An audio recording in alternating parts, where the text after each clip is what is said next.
Sponsored by Michael's Italian Feast.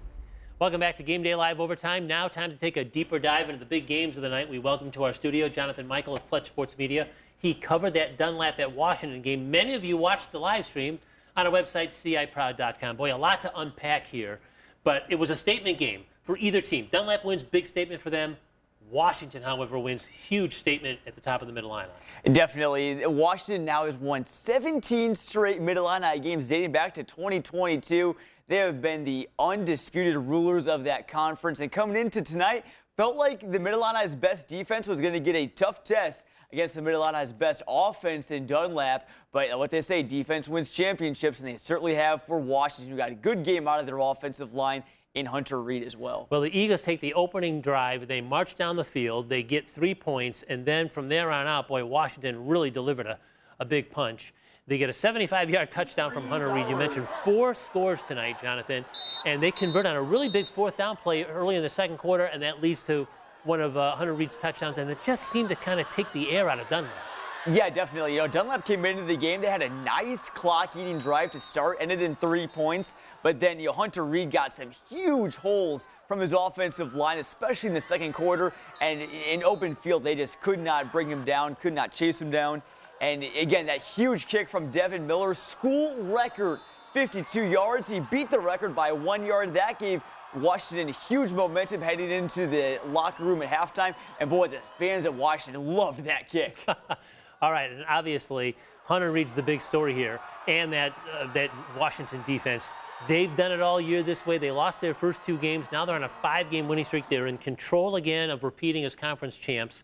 They're in really good shape now to maybe even host a playoff game. Things looking really good right now for the Panthers. Yeah, definitely. I mean, it's just the same Washington football we've been accustomed to seeing over the past couple of years. I'm seeing a lot of similarities between this year's team and their semifinal team from last year. It's been a big goal for them, and I think the Panthers have what it takes to get back and even further this year. All right, Dunlap stubbed its toe against Pekin, and now Washington, 2 good opponents. This is still a very dangerous football team. Dunlap's going to have to go back to the drawing board and see how it can rebound from this one.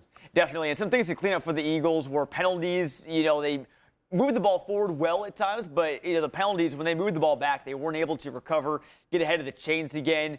They weren't able to complete as many passes as they would have wanted to. John Bargan played a good game. Looked for Max Sutter a lot, but just couldn't connect with him hardly at all tonight. Washington secondary really came to play. But, you know, Dunlap has some things to, you know, look at going forward. They got 2 tough ones, Morton and Metamora, to close out. Yeah, weeks 8 and 9 will be big for the Eagles, that's for sure. We appreciate the insight of Jonathan Michael. Now across our studio, let's go to Patrick Cunningham for our second big matchup tonight. Thank you, Kurt. Joining us now, also from Clutch Sports, a familiar face as well. We just saw Jonathan. Now let's get John Camosa from our Twin Cities newsroom. You can follow him on Twitter at JCOM91 for score updates. John, you covered the matchup between Peoria Notre Dame and Bloomington. Your initial thoughts tonight? Well, talk about a tremendous bounce-back win for Bloomington tonight. You know, tough loss last week against Normal Community. They really wanted to come out and make a statement. Both these teams really close on paper, but tonight, Patrick, it was all Bloomington. Very impressed with their defense and, most importantly, their offense on the ground. Well, let's talk about the end of that first half here, because to me that was just such a huge swinging point in the game. 30 seconds to go. Bloomington scores to go up by 2 scores. And then a big run down the sideline by Jack Hanley. Looks like he is in for a sure touchdown, but a great job by Jamari Randolph to chase him down, and they stopped him at the goal line to end the half. And instead of being a 1-score game, I mean, that's just a huge momentum swing. Yeah, it really is, Patrick. And I was over on the far sideline, kind of lined up with Notre Dame.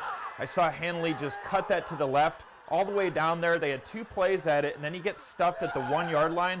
You talk about a momentum shift that could have been in Notre Dame's favor, but Bloomington holds on there, and they really powered their way offensively in the second half to just carry that momentum over.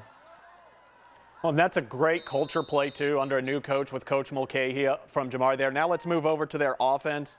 Tonight, Rob Lanier, man, he was the man tonight. Talk about his game. Yeah, Rob Lanier on the ground was just so impressive. His 2 touchdowns were short. They were on the goal line from 3 yards out and 5 yards out, but it was really those big chunk plays that they needed from Lanier. He just was slow and methodical. A.J. Codron, their quarterback, would just hand the ball off to Lanier. Lanier would get those big chunk plays, you know, ground and pound. It was really running the clock that kept Bloomington in control of this game, and Notre Dame could really never find their footing offensively, and credit to Bloomington's defense, you know, to kind of shut them down and get back in the win column. Well, it seems like we've said this every week for the last 3 weeks with the Bloomington schedule. They had to face Normal Community. They had to face Peoria Notre Dame, and now a huge game next week in Week 8 against Peoria High on the road at Peoria Stadium. That's for second place in the conference. Sole control there. You know, just what are you expecting from that matchup? Yeah, I think that's going to be a really, really important game. Obviously, they're already in the playoffs, but going forward, just that momentum late in their season. But coming after this win against Notre Dame in this fashion, you know, 34-7, they're going to bring a lot of momentum going into that Peoria High game. Obviously, it's on the road at Peoria Stadium, but it's going to be an exciting matchup. Two high-powered offenses. It's going to be a game to watch. Well, thank you, John, for your analysis. We've missed you here this year. We have loved Jonathan, don't get me wrong, but we have missed you as well. Glad you could come back with us for a week.